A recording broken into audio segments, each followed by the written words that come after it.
In this video, I'm going to show you how to do a detached buttonhole stitch.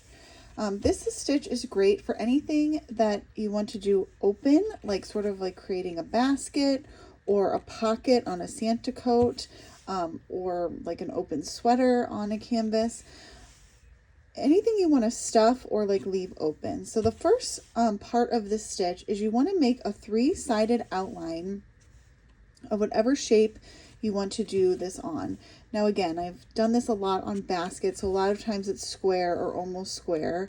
It's great, like I said, on pockets of things, anything you want to stuff, either with a little doodad or just something to make it look fuller. So you're going to go all around and do a little back stitch. You can also do this with a chain stitch. You really aren't going to see this very much. You're just sort of doing this to lay the foundation of what will help you create this stitch. Because once you do this, you're not really stitching into the canvas at all. You're only going to be stitching on top of the canvas so that you can then stuff things into it.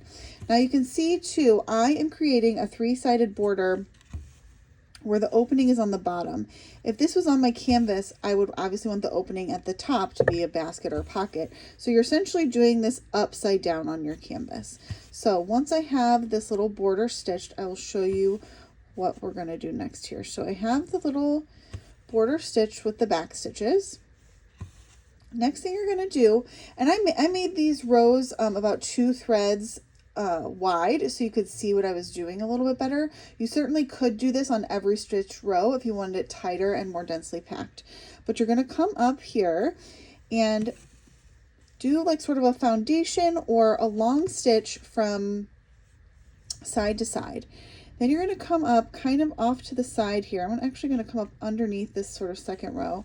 And now we're going to start doing our buttonhole. So what you're going to do is you're going to come under that foundation thread, under this thread,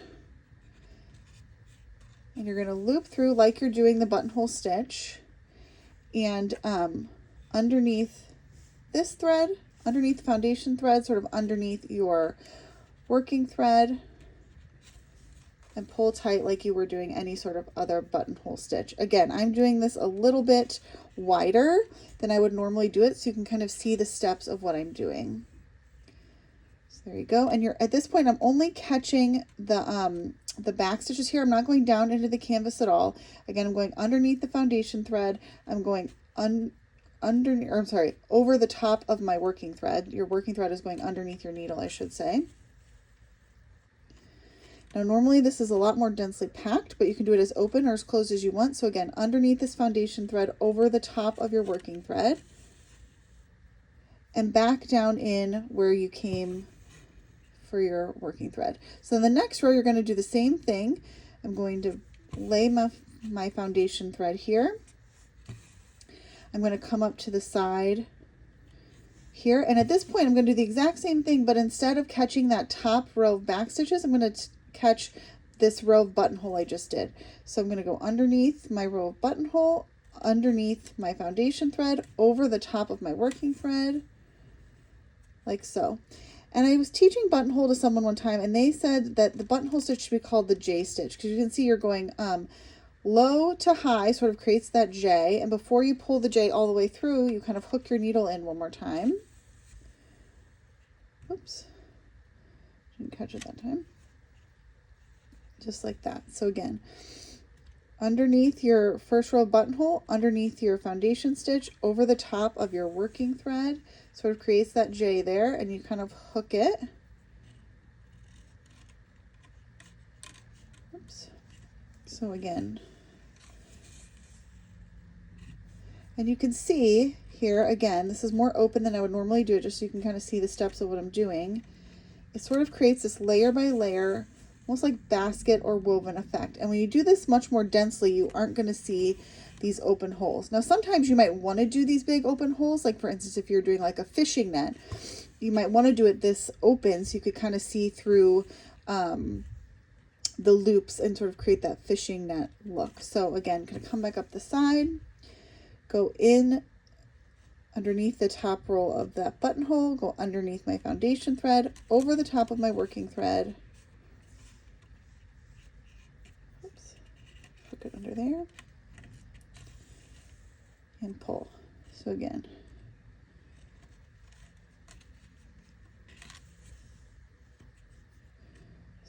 over the top and under the foundation thread, over the working thread, I'm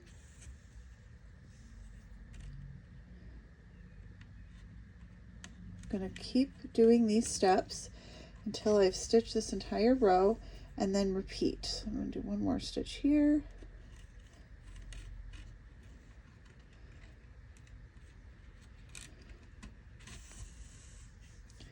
Go back down, and this will be my last row here. So I'm going to go across here, laying my last foundation thread here, coming up on the side. I'm going to go over the top and under that one, under the foundation thread, over the top of your working thread.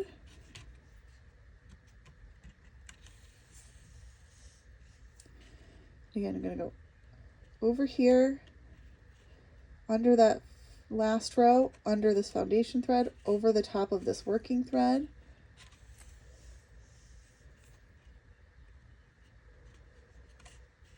Under those two, over the top of the working thread.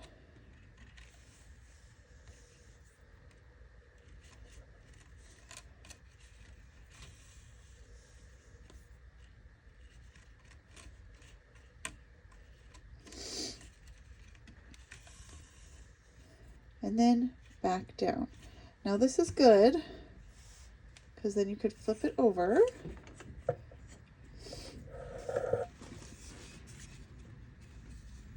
And now you could put something in this pocket, like your needle or a doodad or anything of the sort. Now I'm going to do a little tighter pack so you can see how it looks when you don't have so much open space here.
You can see now when I turn this around, it's the perfect little pocket to hold an embellishment, or you can even stuff it with a little polyfill to make it look like a full basket or flower. So you see, hold my little nutcracker there, or again, the smaller pocket's a little tighter, but can hold them as well.